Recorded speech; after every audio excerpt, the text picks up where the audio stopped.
everybody, so my wife hates Chardonnay, and I'm always on the hunt to find a Chardonnay that she likes. So when I saw this one, which I see in a lot of stores, I thought, you know what, for 13 bucks, let's take a chance. So stay tuned.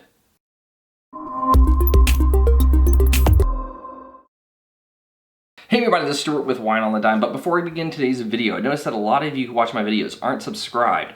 So while I appreciate it, and I hope you're learning something out of it, if you wouldn't mind clicking that subscribe button if you get some value out of it, then that would just let me know I'm on the right path with making this content. So let's get started with this wine. This is the 2018 La Crema Monterey wine from Monterey, California. It's a Chardonnay. It is 13.5% alcohol by volume, and I paid $13 for it at my grocery store.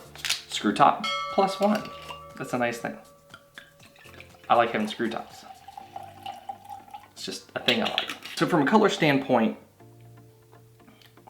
you're lemon, but you're at least medium. I'm gonna say medium lemon, no artifacts, no cloudiness. From the nose, this is oaked, just so you know. I can just tell going straight into it. I am getting a little bit of a malolactic, which is quite nice. I'm actually kind of pleasantly surprised by this. I was hoping that it would be present, but not dominant, and that's what exactly I'm getting out of it. This is the first thing I like to look for when I'm looking at Chardonnays, to see if it's oaked or unoaked. On this, getting a lot of pear, a little bit of a peach, a little bit of a red apple. It's a nice toasty oak, like a slight nuttiness to the wine, but not an oxidized nuttiness, more like a toasted coconut type of thing. Just general toastiness, as opposed to Sergeant toastiness. The other thing I'm getting is that it's a little bit spicy. Kind of reminds me of like a Gewürztraminer. It's like a white pepper thing going on here. I like white pepper. I use it in all sorts of things, so yeah, I hope this works out. So it smells pretty nice. Let's get to the taste.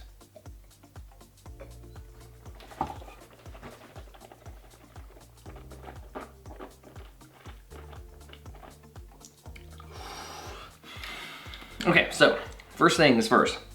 I wasn't detecting vanilla on the nose. I am getting it on the palate, but that toasty coconut I was telling you about, it's very nice. That sort of nuttiness is there. I mean, this is, the fruit is, I'll be honest, I kind of want more intensity on that fruit, but it is full body. It is full body. It tastes medium alcohol. It's medium on the acid. It kind of needs more acid. I think that would have helped pull up that fruit a little bit. But yeah, the finish is medium finish. Depending on what you like, you might be able to make the argument for a medium plus finish. I'm not going to say it's a long finish, though. It doesn't even go close to a minute. Probably about halfway there for me. That's the medium. Now, looking at this from what I was kind of hoping for out of this wine after I smelled it, the oakiness is stronger than I kind of got on the nose. So it is a little bit off balance. You know what, just screw it. Let's go straight to Blake. Balance. So in terms of the wine overall, it's pretty medium across the board with a nice full body, which is what I would want from an oaked Chardonnay. This is pretty much what I want in terms of a Chardonnay. It says full body and everything else is in balance. It's around the medium plus range, depending on kind of what you get out of it. So I'm gonna give you a point for balance. Length, half a point. Intensity.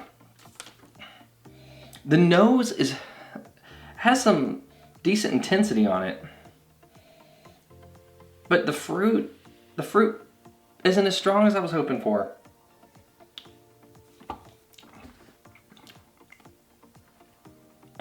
The fruit isn't as strong as I was hoping for. I do like that intensity on that, so I'm gonna give you half a point in terms of the intensity on what I'm getting from the secondary.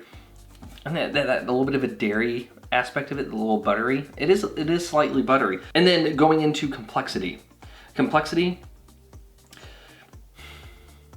I'm gonna give you half a point again, just because I kind of want more complexity out of the fruit. I'm fine with the amount of barrel notes, like the winemaking effects with the secondary characteristics, but I really wanted more fruit out of this, and I'm not getting it. And if it's there, it's hard because it lacks the intensity to raise my ability to detect that complexity. It's kind of a double-edged sword on that. So in terms of this wine, this comes out to 2.5 points. I'm gonna give you a good. It's $13. I've had far worse shards for $13, but on the flip side, I have had some shards for around the $15 mark that were pretty darn good. And unfortunately, this doesn't match up to them, but if you got a bottle of it, you're not gonna be disappointed.